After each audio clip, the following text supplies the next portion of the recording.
So we're here with Enrique Blanco, who is the Telefonica Group CTO. Enrique, thank you for joining us. Thank you very much. So wanted to start off talking a little about NFV. Obviously, it's been in the market for a few years. How has Telefonica's strategy and perspective evolved over the last few years regarding NFV? So good question. So 5 years ago, Telefonica was trying to define clearly the strategy, how we need to implement the NFV within our network.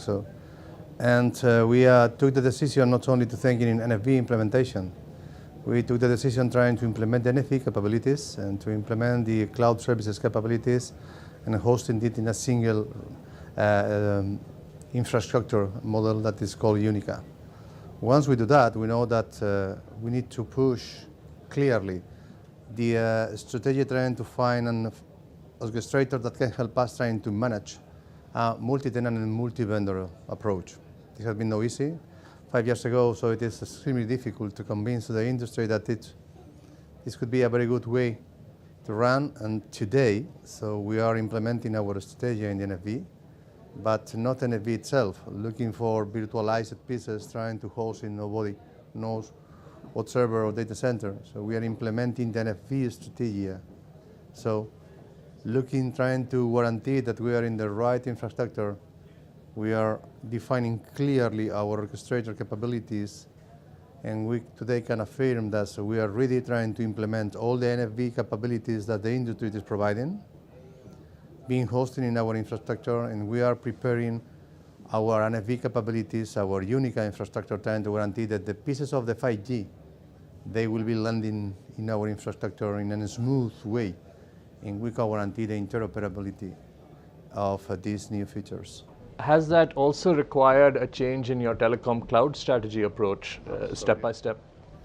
This means that we need to change radically how we think, how we grow, how we can manage, and how we can do some coherent evolution of the legacy that we have, how we can implement our legacy pieces, growing through the virtual pieces. Absolutely, so this is a new mindset. Now you've been working with Huawei on virtualized VPC in I think 13 countries now. How is that going, and what are your expectations moving forward?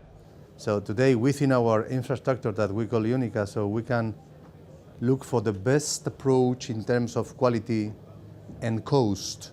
So trying to guarantee that we can host and we can manage our 4G network with an APC virtualized. So 2-3 years ago, if you say this, they will be that you're crazy. This is not going to happen at least in 5 years.